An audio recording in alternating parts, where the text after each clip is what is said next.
had that dream again. My small business needs to hire, but I don't use LinkedIn, and I hire wrong. So then I'm doing IT, and when I go to plug the servers in, they become sentient, and they won't let us access our network unless we forward their chain emails and memes to more and more and more people, and then I wake up. Don't let hiring nightmares ruin your dreams. LinkedIn Jobs' new AI assistant finds and invites best-fit candidates to apply, so you can discover talent you may have missed. Post your job for free at linkedin.com/quality. Start hiring today with LinkedIn. It's a historically hideous season. It's our 100th ugly house. And if these walls could talk. Do you cry a lot? I do. Ugliest House in America season premiere Wednesday at 8 on HGTV. Welcome to the Chalkboard, my fellow football nerds, for episode number 219 of Chalk Talk. I'm your host, Shane Haff, and you can follow me on Twitter at ShaneHaffNFL. Joined today by the best co-host in the game. You have heard him on the Saturday morning spread right here on the Eagles Pinpool Network. It is Mark Henry Jr. Give him a follow on Twitter at Mark Henry Jr. NFL. Mark, how are you doing this fine Black Monday? Weird story, Shane. Today, I don't know what happened. I was moving too fast, trying to get my dog outside in the morning. I think I might have broke a knuckle on my hand, on my door, getting it caught in my door. Nightmare morning. Hand is throbbing. I haven't gotten a chance to go to CVS yesterday. So I'm playing through the pain. Justin Herbert's got a cast on his hand. He's playing through it. They don't talk about, podcasting with a broken hand the way they do playing quarterback. Some would say even harder. See, this is just a classic mistake, Mark. This is why you have to rest your dog door openers in Week 18. So you're prime, you're ready to go in the playoffs. Now we got a podcast with an injured knuckle. It's a shame. You really should have managed that better. Yeah, some would say, I was fighting for positioning, and we lost anyway. In the paraphrased words of Ben Johnson, we don't rest. Some teams rest door openers. We open the doors. I wish I had a better story. It was I was just moving too fast in the morning. Unbelievable. You should make up a better story, by the way, but that's neither here nor there. So going to be a little bit different show today. We are not going to recap all of the meaningless Week 18 games. There's 6 games that we're going to talk about that impacted who made the playoffs or impacted seeding. Then we are going to talk coaching carousel. As of the time we clicked record, there are 6 jobs that are open right now. So we're going to talk about those, rank them in order of most desirable, and then we're going to briefly preview all 6 Wildcard weekend games. So if you're watching live, be sure and drop comments, or I'll throw some of them on the screen. I'll message back to some of them, but we're going to dive in here and try to quickly move through Week 18 so we can spend a little more time on preview. But we'll start on Saturday, where both of the games were important for playoffs. At first, you had Carolina traveling to Tampa Bay, and if Carolina wins, they're in the playoffs. If they lose, then it's up to the Falcons. And this was the most fitting possible end for this division. Tampa Bay wins, which puts the fate of the playoff spot in the hands of the Falcons, who were eliminated a month ago from playoff contention at 4-9.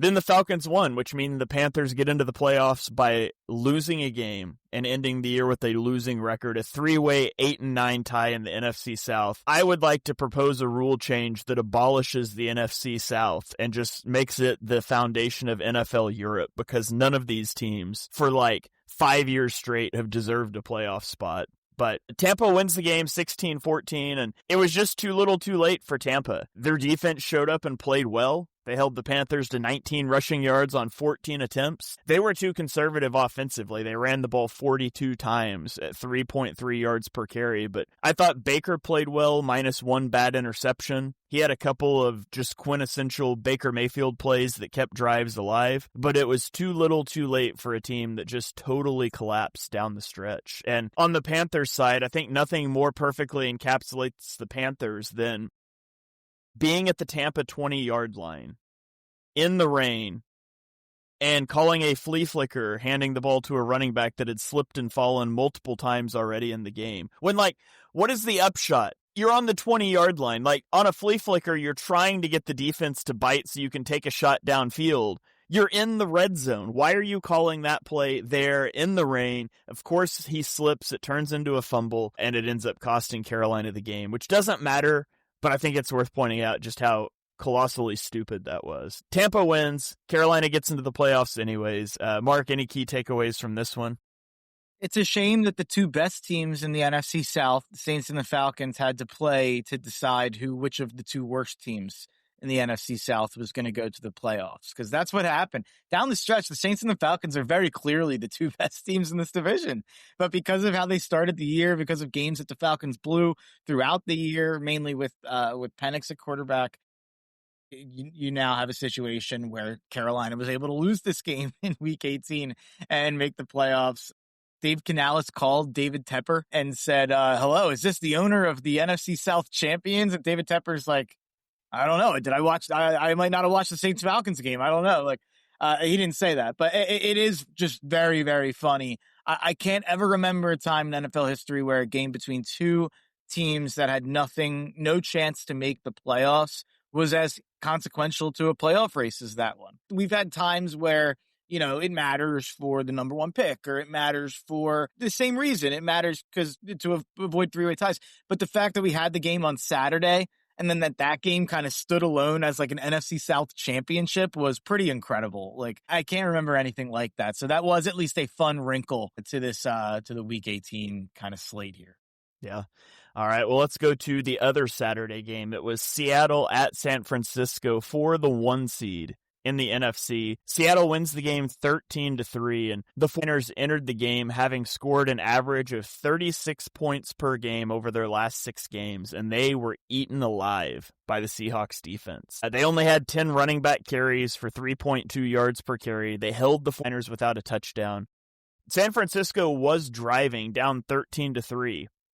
When a second and goal pass behind Christian McCaffrey went off his hands and got intercepted. And Seattle took 8 minutes off the clock on the ensuing drive before missing a chip shot field goal. But the game was basically over at that point. 2 possessions, 2.5 minutes left. Seattle's run game was good in this one. Zach Charbonnet had 17 carries for 74 yards and a touchdown. Kenneth Walker had 16 carries for 97 yards. Both were productive through the air, and they combined to force 17 missed tackles. Sam Darnold's stat line looks good in this game, 20 of 26 for 196 yards. I thought, for all the praise that you heard on the broadcast and that you saw on Twitter afterwards, I didn't think he was that good. He missed some throws. Notably, on their first red zone drive, they had a 1st and goal at the 1, and they called an I-form sprint out. And the running back's the primary on that play, and he's wide open. And Darnold just doesn't throw it to him, an 8 and 11-yard sack, and they ended up having to settle for a field goal.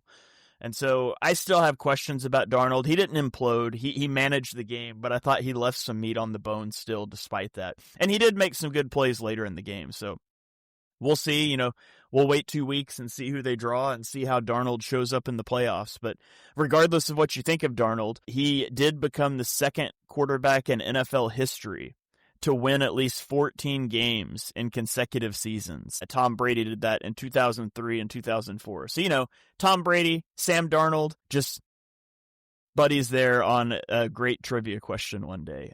Thoughts from Seahawks 49ers? Sometimes I think about kind of a twist I can have on the game, and this could kind of take place in the Wildcard preview section for Eagles 49ers as well, but it's very funny to tie it into this part of it because I've been pretty clear on the show that I've been pretty worried about San Fran, especially if they were able to win that game against Seattle. But in general, I was worried about San Fran as a potential Philadelphia Eagles opponent. But I am sort of getting similar vibes to a team last year that went 14-3 and had to play a game in Week 18 to determine if they could be the 1 seed or determine if they were going to go on the road in round 1. And that team was the Minnesota Vikings, quarterbacked by Sam Darnold. And now on the other side of the field, you have the San Francisco 49ers. Very similar game, by the way, to that Lions-Vikings game from last year. Low scoring, was kind of close for a long way. I think the Lions ended up scoring more at the end than Seattle did, so it ended up being more high scoring than that. But I'm getting similar vibes to this 49ers team and how they just closed the season, even counting the win against Chicago, giving up 38 points there, almost kind of giving up the lead that they had in that game to lose that game at home. And you look at the opportunity they blew to have a home path all the way to the Super Bowl.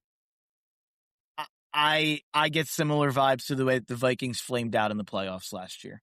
I was nervous about San Fran. I've kind of been not wanting them as an opponent. You know, I hate to be biased. I hate to be a homer. This is an NFL show. We don't talk much Eagles on here. I feel pretty good about San Fran and the way that they're trending coming into this playoff game. And you look at how Seattle was able to hold them on defense. I think that obviously Vic Fangio knows the blueprint at this point. And Shanahan, I don't know if this is true. I saw this on Twitter. I didn't fact check this. Maybe Shane could. Shane will tell you. Sometimes I'll have a thought and I'll DM Shane and be like, hey, can you do the numbers on this? Can you run this for me? But Shanahan never scored 15 points against Vic Fangio defense. I saw someone say that on Twitter, and that seems crazy to me. But I guess maybe they wouldn't have played that many times. Fangio was in Denver for a while there when Kyle was in San Fran. Fangio would have been in Chicago when Kyle was in Atlanta. I don't know if that's counting when Shanahan was a coordinator or just as a head coach. But I did see some stuff out there that Fangio's done a really good job against Shanahan. Did not fact check it, as I just said. But one more layer on this game, and we all know that the problems with San Fran's defense. I think Seattle scoring 13 was a little bit of an anomaly. How many did they go for it on fourth twice and not get it? What was it? No, only 0 for 1 actually. It was San Fran who's 0 for 2, but. They went for it on fourth in the red zone early and did not get it. I felt like they had 361 yards. Usually you're going to score more than 13 points with 361 yards. I felt like they could have scored 27 points in this game. And you look at how Seattle was able to run the ball. Seattle has not been consistent at being an efficient running offense. I know Walker's run for 4.6 yards per carry. He's actually had more games running under 4 yards per carry than over. The reason that number is where it is because he has the big games where he goes 6 yards per carry, 7 yards per carry, 8 yards per carry that bring that average up. But a lot of games you have Kenneth Walker, averaging 2-3 yards per carry, and Zach Charbonnet is averaging 3.9 yards per carry on the season. And in this game, you were able to get 6.1 yards per carry out of Walker, 4.4 yards per carry out of Charbonnet. They ran the ball 33 times with their running backs. If Seattle's able to get game script like that, where they're able to run the football, it changes a lot about Seattle's chances in the playoffs, which I'll be honest, I'm still lukewarm on. Yeah, so here's the stat you were referencing. This is from 2018, and I don't believe they have faced each other since then. But in 4 career head-to-head matchups, Shanahan's offenses have averaged 10.25 points and 290 yards in 4 games against Fangio. The only touchdown they've scored was a garbage time touchdown in 2011. So 1 touchdown, 10.25 points across 4 matchups. It's certainly interesting. And, we've documented on here before they've played like 3 times in a calendar year now, but before that, there was a lot of the same stats with McVay and Fangio, and how Fangio kind of gave McVay like a quarter or midlife crisis, whatever you want to say it. Yeah. It was after that Super Bowl where the Patriots kind of copied his strategy. So he does have something against the whiz kids. The one guy who got Fangio worse than anyone I've seen in the last 2 years was Ben Johnson. Yeah. Who may be waiting in round 2. And that was all run game oriented. And I mean, the Fangio defense, that not to go deep dive on Fangio, but his entire defense was built around stopping the McVay, Shanahan, under center play action. Like, everybody thinks the tenet of the Fangio defense is match quarters coverage, and it's not. It's 2 high safety looks with rotation. So everything looks the same pre-snap, and then when the quarterback turns his back to the defense and turns around, the picture is changed. Like, that was the big thing. Actually, for a long time, Vic Fangio was more of a cover 3 match guy than he was a quarters guy. Last year was the first time in his career that quarters was his primary coverage. So not to go on a whole tangent there, but interesting stuff on Fangio there. Last thing I'll mention on Darnold, by the way. In his first 9 games this season, he threw 17 touchdowns and 6 interceptions. In his last 8 games, he threw 8 touchdowns and 8 interceptions. They led the NFL in turnovers and the 1 seed in the NFC. It's unbelievable. This is there was a tweet out there about every team in the playoff race having a fatal flaw, and it's interesting. Just running through the NFC since we're in it real fast. This was of last week, but Seahawks were last in giveaways in the NFC or in the entire NFL. The Bears are 28th in yards per game allowed on defense. The Eagles are second, as Shane well knows, in 3-and-out percentage. The Niners are last in the NFL in sacks on defense. The 49ers have allowed, this was before this week, but Arizona scored, 20 LA? The Rams, 29.4 points per game allowed since week 13, which was bottom 5 in the NFL. The Packers only have 23 points off takeaways, which is last in the NFL. The Panthers have a worse point differential than the Giants. Even if you go to the AFC, the Broncos only have 12 takeaways on the year. The Patriots have given up 17 more sacks than they've had on defense. The Jaguars are last in the NFL on penalties. The Texans are bottom 3 in the NFL in red zone touchdown percentage. The Bills, as we've documented a lot here, are bottom 3 in rush yards per game allowed. The Chargers have allowed bottom 3 sacks, the most sacks in the NFL. The Steelers are bottom 5 in pass yards per game allowed. Like, every team in this playoff field has an extremely fatal flaw that in most years, I would say, that's it. That team's not going to win it. Yep. And every team has one. Great comment here from Yakko. Says, apparently the key to back-to-back 14-win seasons is to play all of the NFC South teams again. So did Sam play the NFC South last year with the Vikings and then this year? I guess, yeah. Seahawks? That helps. Smart. Hey, that's just a good agent. Yeah. Sam had some options this year of where he could go, and hey, they took him to Seattle. Good job. And honestly, we're going long, but it's fine. We don't have as many games this week.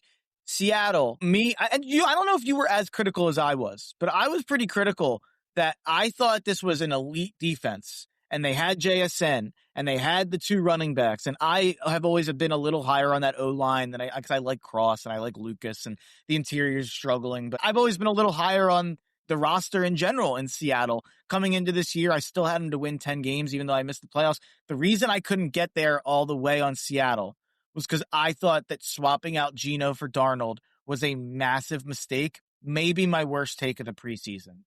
Seattle was spot on. They couldn't have, ID'd that, even though Darnold hasn't been perfect. I mean, I think he leads the league in picks. So I'm not telling you that he's been amazing. Geno fell off the face of the earth, and the Seahawks are the 1 seed. So for whatever criticisms I have about Darnold, amazing job by Seattle. Great job by Darnold to pick Seattle to go to over the other places he could have went to. All in all, I was dead wrong there. So I just wanted to shout that out. Yeah, I was with you on that. We both were pretty against that move, and it definitely worked out for him, at least so far. So we'll see what happens in the postseason. Even if Darnold turns into a pumpkin, it worked out. I don't think Geno was going 14-3 this year, especially. I'm not going to blame him for what's going on in Vegas entirely, but clearly he's not the same guy. Yeah. All right, let's keep rolling here and get through the rest of these games. Arizona at the Rams. The Rams win 37-20. As they needed to, they were playing for the 5 seed, which matches them up with the Panthers instead of the 6 seed to play the Eagles, so that's a huge advantage. But they trailed 20-16 in the late third quarter before they scored 21 unanswered points over the final 16 minutes of the game to put it away. Stafford did bounce back after a terrible Week 17 game. He threw 4 touchdowns. Kyron Williams and Blake Corum combined for 119 rushing yards on 25 carries. Also had 31 total receiving yards on 4 receptions. Puka Nacua had 76 yards on 10 catches and a touchdown. He passed Randy Moss and now sits number 2 on the receiving yards by a player in his first 3 seasons list, trailing only Justin Jefferson. He also gained 39 yards. That'd be insane. 39 yards. He gained 3.9 yards per route run this season, second only to Tyreek Hill's 2023 season. So, offense at times firing on all cylinders, but at times it goes kind of dry like it did for the first 3 quarters of this game and it did in Week 17. We'll see how they're sorted out in the playoffs. On the Cardinals side, I'll just shout out Michael Wilson had 99 yards and a touchdown on 5 catches, which put him over the 1,000-yard mark. So, shout out Michael Wilson. Any thoughts on this game? Yeah, the Rams. I guess I'll just say I'll put this game aside. It did take a little while for the Rams to kind of stretch this lead out. It was they were down 20-17, I think, pretty late in this game, or 2016, whatever it was. But if you're the Eagles, let's say I'm trying to think of when the games are this weekend in comparison to. So the Eagles play at 4. And they have 1 NFC game after them and 1 before them, right? If I'm not mistaken. No, it's 2 NFC games on Saturday. Gotcha. Yeah. I mixed it up. So both are before them. Let's say that the Rams win the first game. We all assume that they're a 10.5-point favorite, much bigger favorite than any of the home teams, by the way. The biggest home team is a 3.5-point favorite. The Rams, 10.5-point favorite on the road. But if you're the Eagles, you're sitting at home and you have to imagine you're going to win. You have to imagine you're going to beat the 49ers. You have to think like that. Are you rooting for the Bears or Packers on Saturday night? If the Packers win, it means the Rams are coming to Philly. Mm-hmm. If the Bears win, and assuming the Eagles win, it means you're going to Chicago.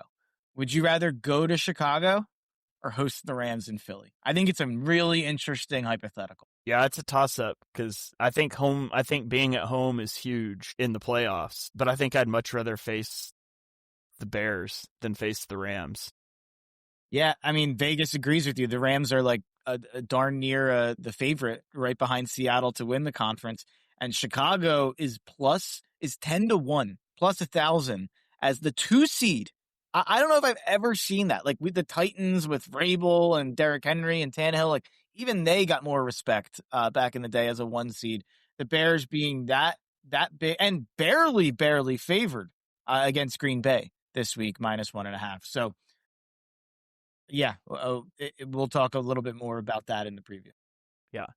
All right, well, let's keep rolling. Chargers at Denver. Denver wins 19-3. They secure the 1 seed over the Chargers backups. So not much noteworthy here. Trey Lance was effective as a runner, but bad as a passer. He threw a pick 6 in the first quarter.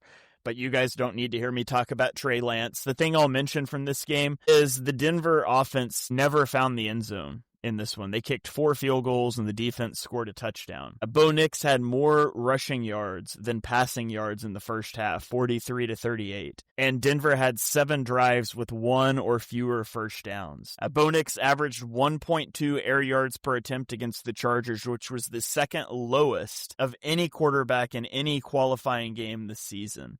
And he was also pressured on 40.6% of his dropbacks. The last 2 weeks going into this one, Denver's offense looked bad, and it raised some major question marks. They were bad in this game, and the questions continue to mount. They've got the 1 seed. They've got a week to rest. They obviously Mile High is a huge home field advantage when it comes to, I mean, not just January football, but any game. But I think it's fair to have major question marks about Denver. The thing about Denver, they have this bye. The 2 teams they can't play in round 2 are the 2 teams I would say are scariest to Denver in New England and Jacksonville. Jacksonville went in there and beat the crap out of them. If I'm them, I don't want to face Drake May and get into a shootout with Drake May. So you have 4 teams that you can see in round 2 if you're Denver with a chance to go to the AFC Championship. You can see the Pittsburgh Steelers, who I think you feel pretty good about if that's what breaks out. You can see the Houston Texans, who are good, but I think kind of a worse version of the Broncos, and Denver would have to feel pretty good about that matchup.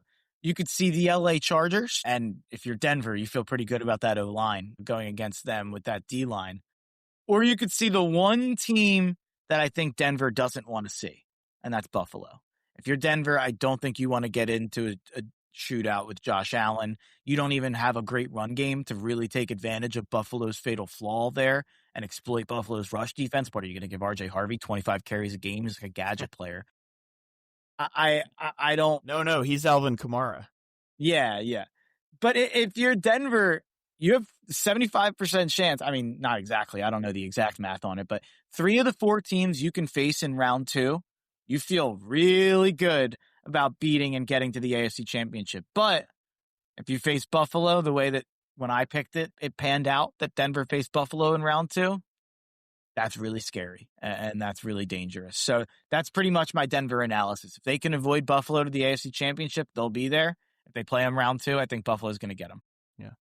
All right, let's go Detroit at Chicago. Chicago needed to win this game or have the Eagles lose to secure the 2 seed, and they're unable to get the win. They fall 19-16. Fortunately for them, the Eagles didn't even try for the 2 seed, so they backdoored into it. But the Bears were down 16-0 going into the fourth quarter.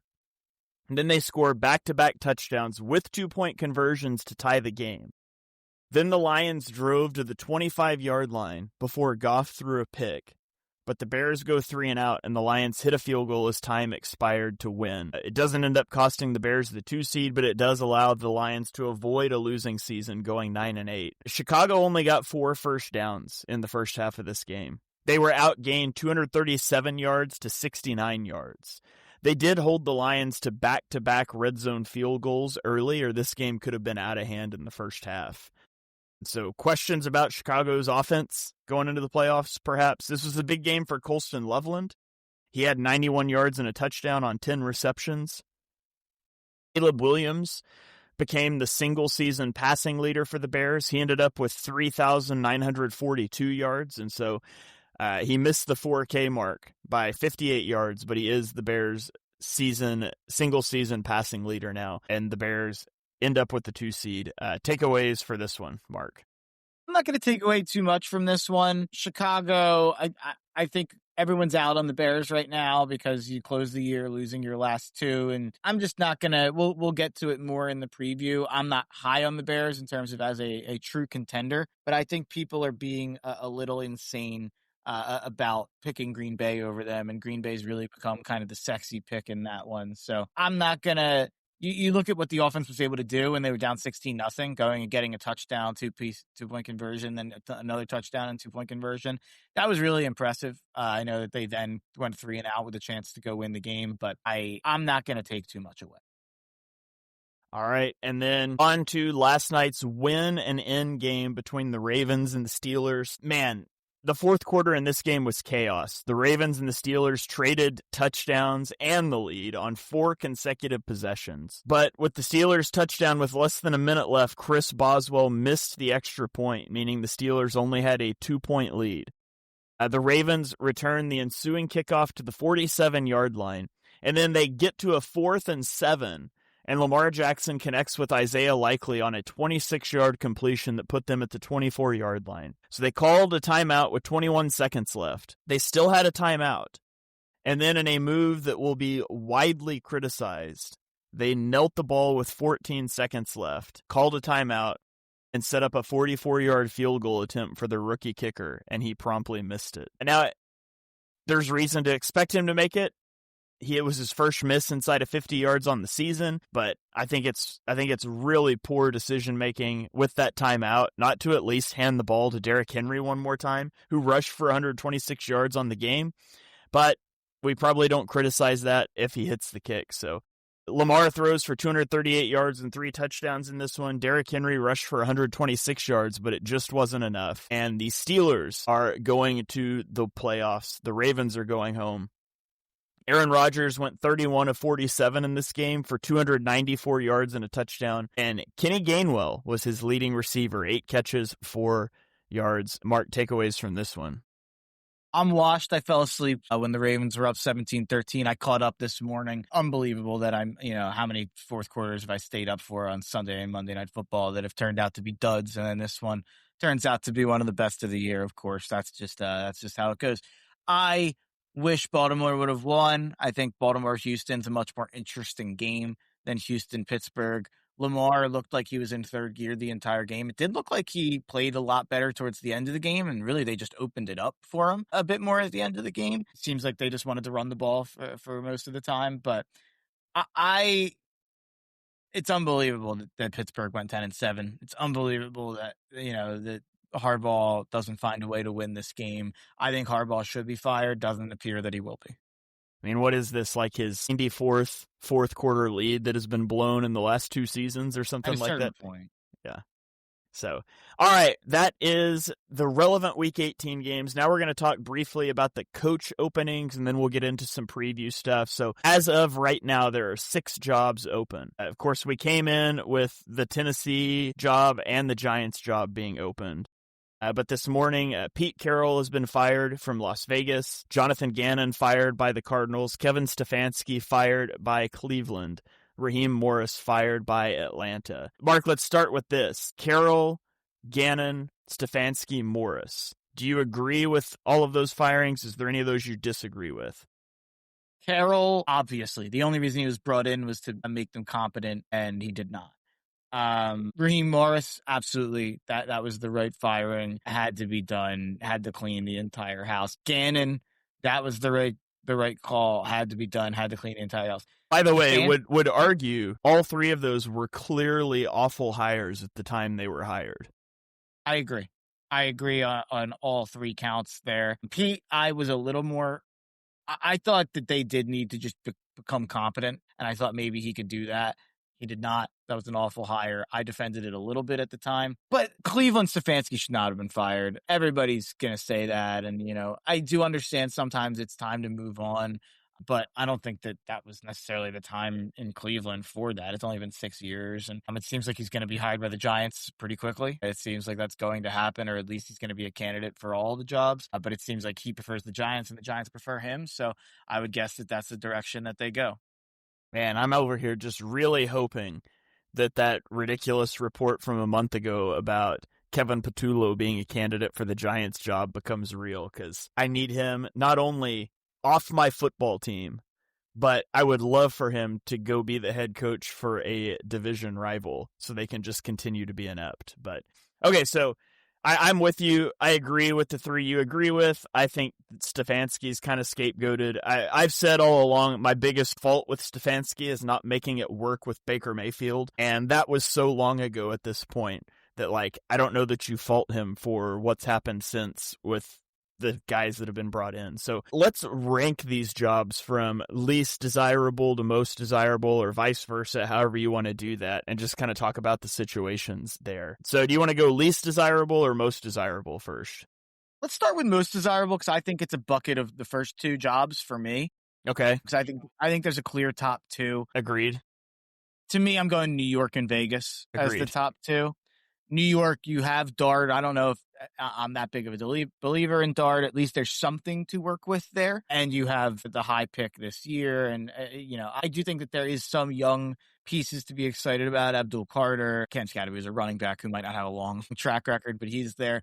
Malik Neighbors is there. Wandale Robinson actually just had a really good year this year. Theo Johnson, nice young player who had a pretty good season in a bad situation. So there are pieces to be excited about in New York. I'm blanking on the one name that I'm trying to remember, but more pieces to be excited about in New York. And then Vegas, not a lot of pieces to be excited about, but number one pick, Ashley Jency and Brock Bowers. That's all you have. Everything else is, nothingness. Whatever you get for trading Max Crosby. Yeah, and whatever you're going to pick up for Crosby. Which should be sizable. Yeah, it seems like Stefanski's going to the Giants. It also seems like Flores might be going to the Raiders. It seems like Brady wants Flores. And I will say, I don't love the hire, but if you're a team that's going to try to get by without having elite talent or even passable talent on defense, Brian Flores is the best candidate for that, to turn bad or average talent into average or good production from a defense. His job in Minnesota is better than I can ever remember a coordinator job being last year.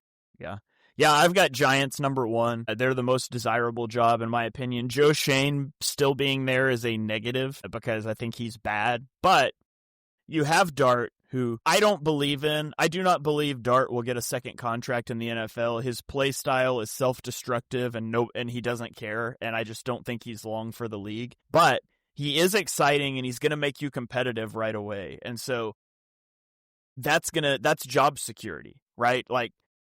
You can't be faulted for a quarterback getting 7 concussions in the next 3 years when he just refuses to accept that coaching. And then it's like, well, now we don't have a quarterback.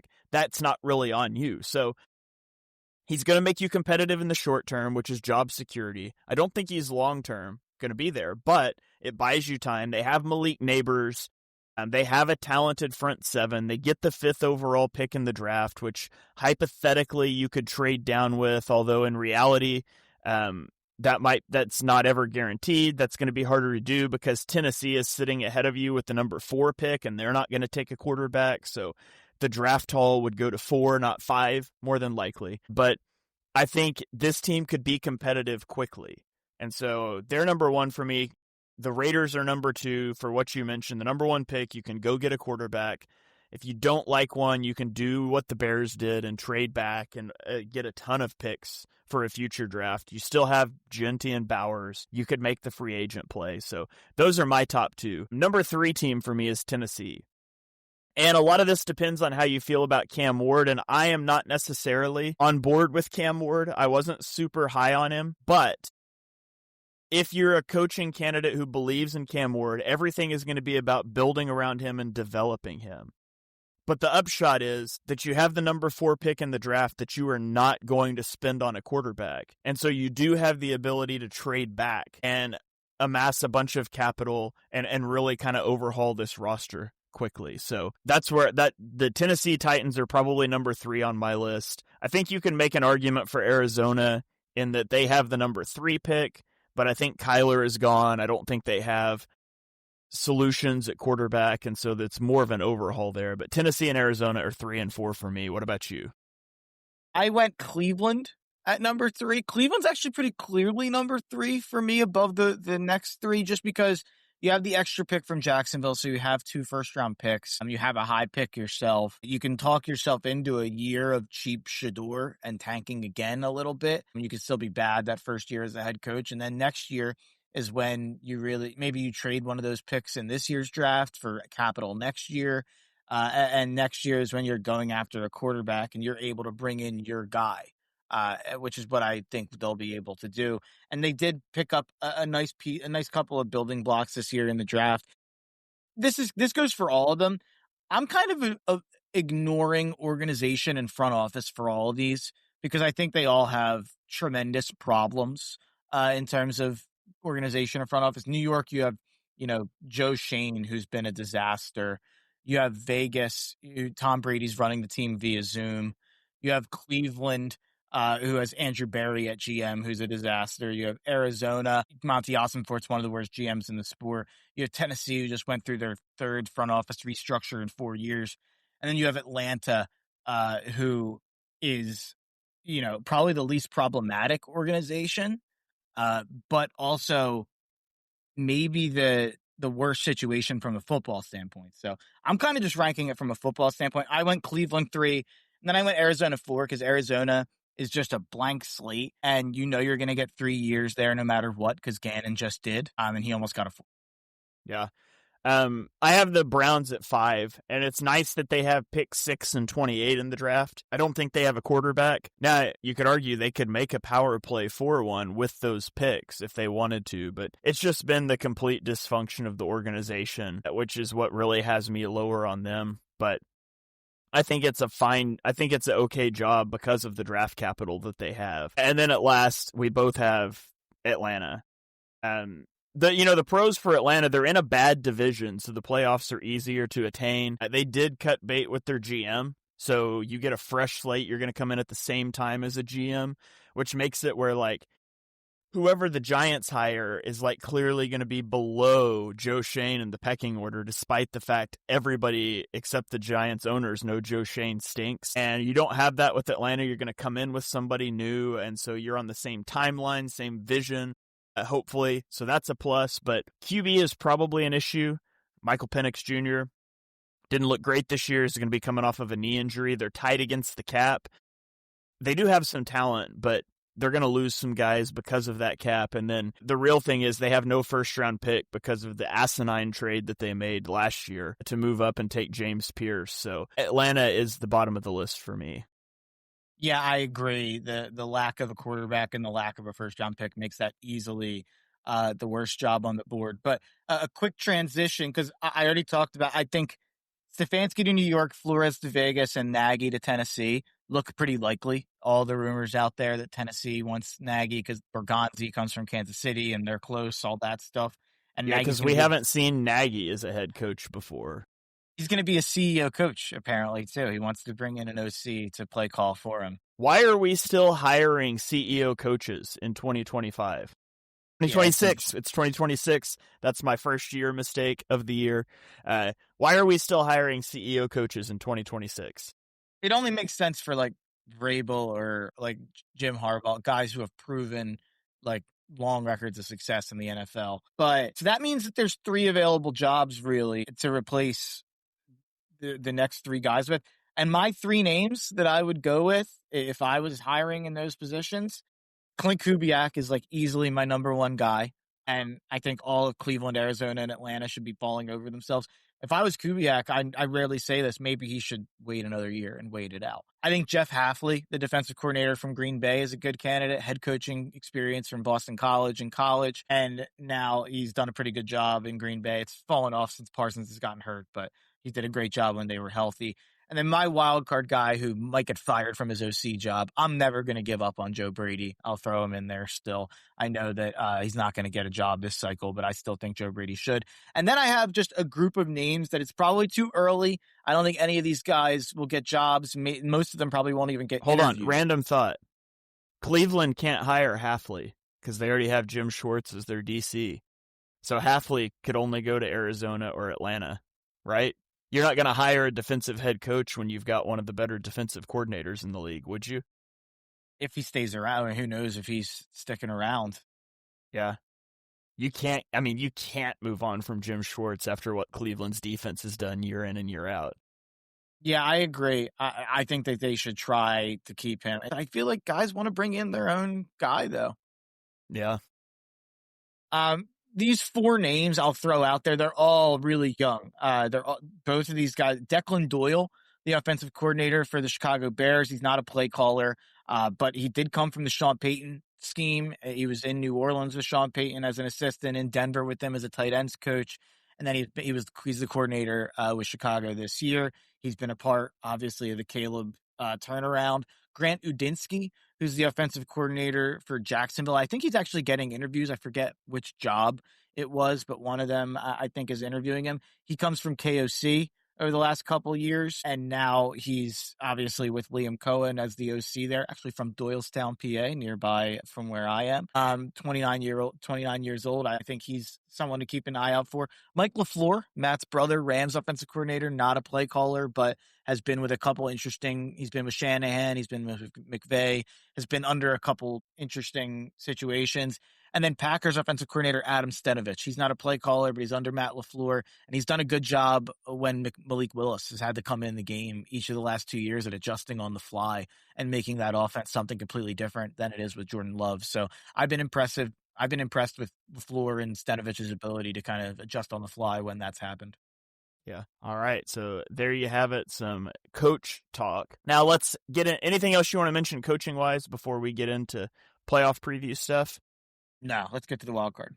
All right. Let's go wild card weekend, and we'll just give brief thoughts on each of these games. We're not necessarily much of a preview show, but we're condensed in games, so I would assume we'll recap preview throughout the playoffs again. But first game, 4:30 on Saturday. The number 5 seed Rams go to the number 4 seed Cardinals. The Rams are favored by 10.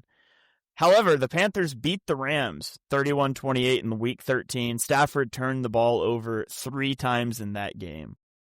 That said, give me the Rams. They're going to roll in this one.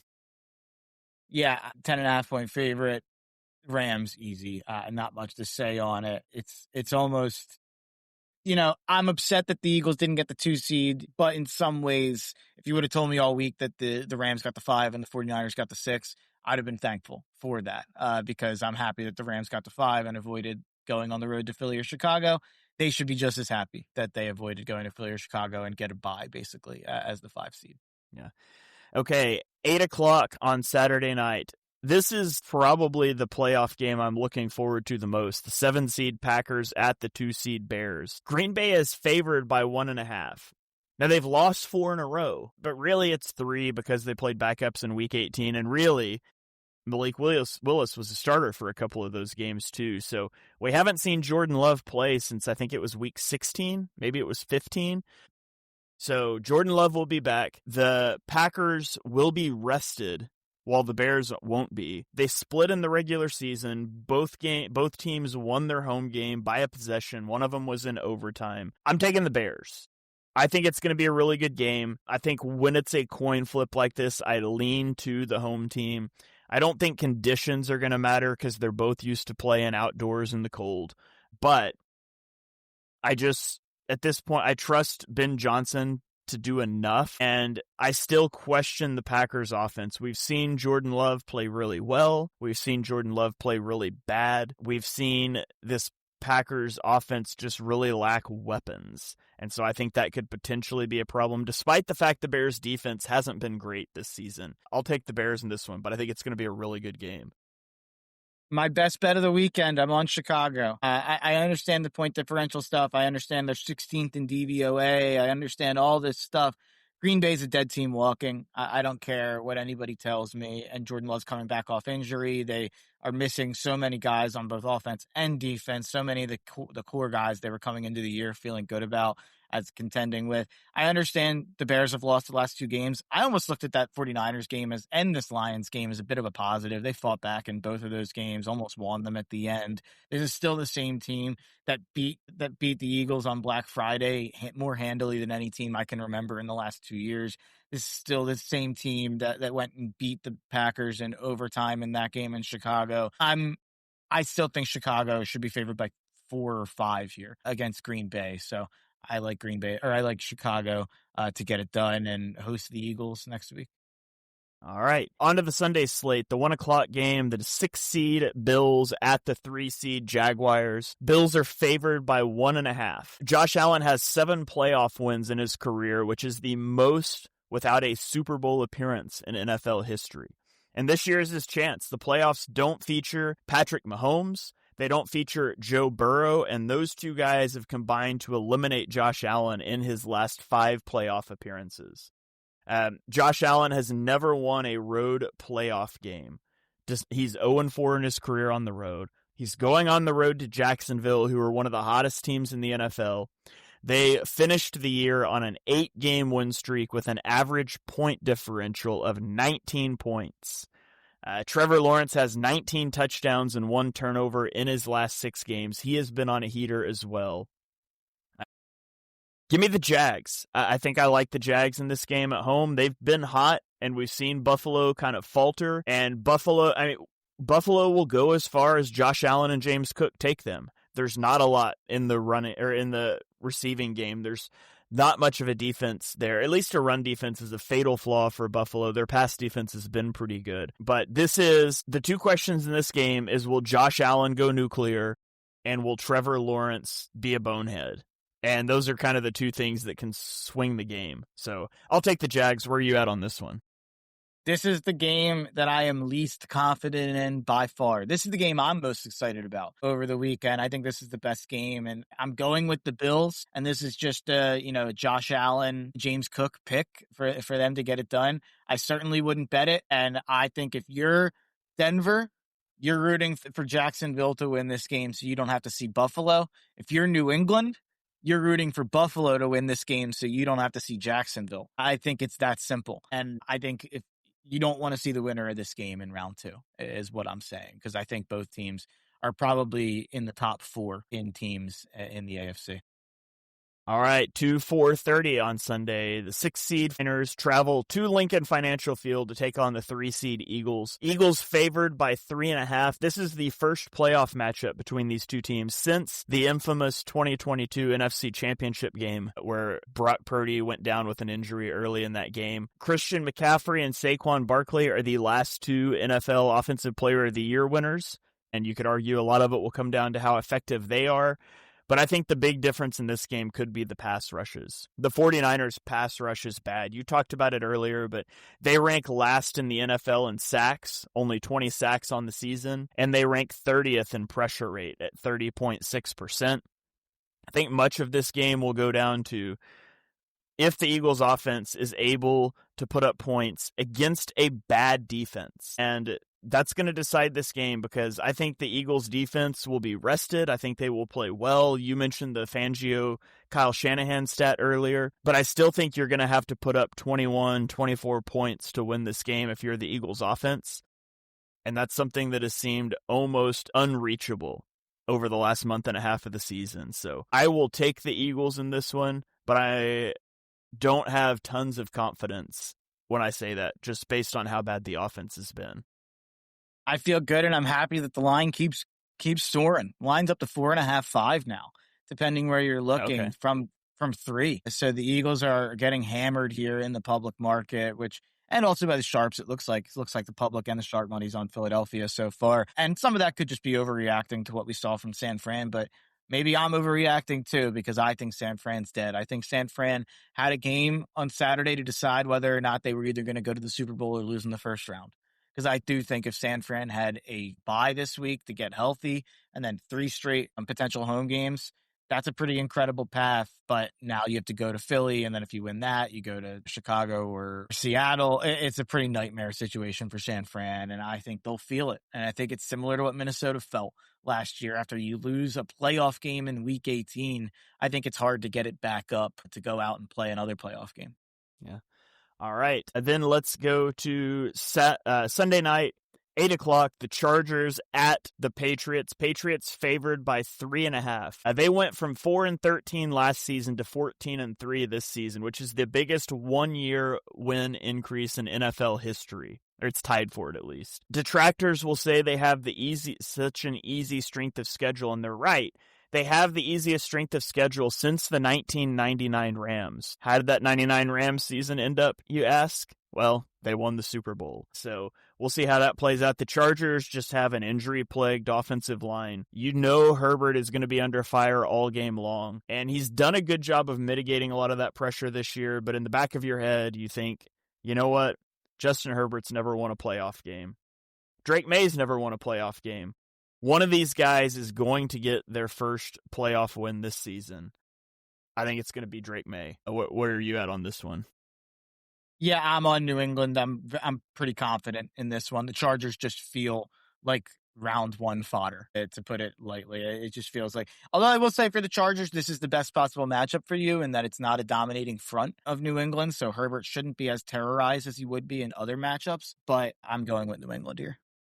All right, and then Monday Night Football, 8 o'clock. Houston Texans travel to Pittsburgh to take on the Steelers. Texans favored by 3.5. The Texans have won 9 straight games to get here, and their defense is on fire. Their pass rush is dangerous. They have Danielle Hunter and Will Anderson, who have combined for 27 sacks this season. They have well-documented offensive struggles. They are 11-0 this season when their offense scores 20 points, and when they don't, they're 1-5. That said, I think Rodgers is really going to struggle against the pass rush of Houston, so I'll take the Texans here.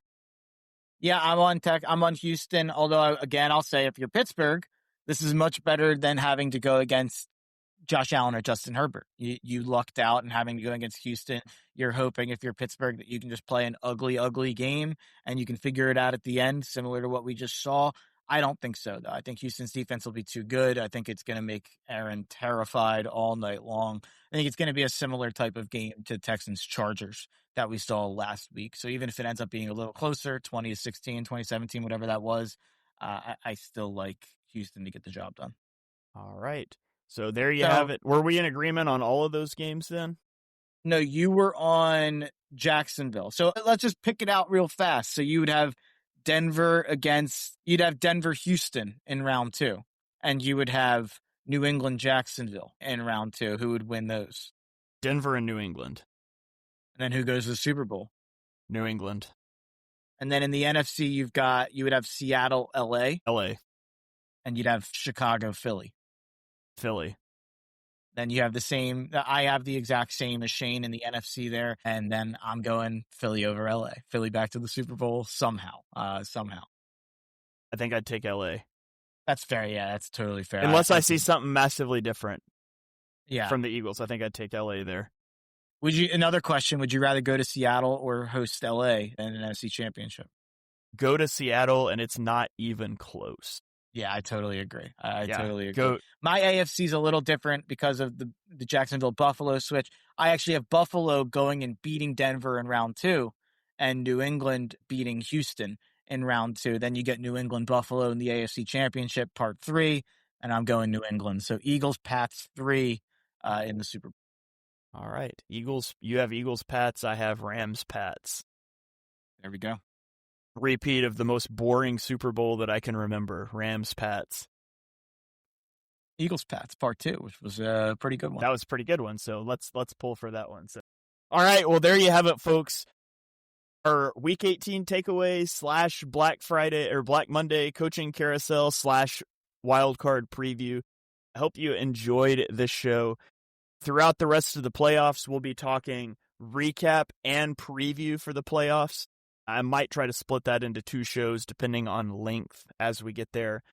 We'll probably record it, live stream it all at once just for scheduling purposes. But if you're in the podcast feed, if it's not all in one show, the preview will drop a little later in the week. And we'll have stuff throughout the off season too. We'll get into all of that. But thank you guys for joining us for this episode. Mark, do you have any final thoughts before we get out of here?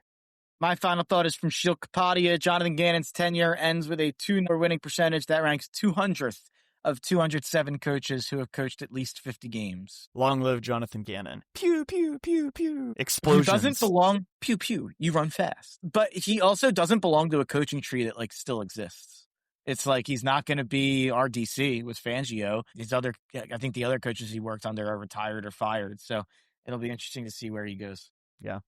All right. Well, thank you guys for joining us for episode number 219 of Chalk Talk. If you enjoy what you heard on the show, and we know that you do, hit that subscribe button, turn on notifications so you don't miss our next episode. Drop us a 5-star rating wherever you stream your podcast. You can follow us on Twitter. I am at Shane Half NFL. He is at Mark Henry Jr., and we will catch you guys next time.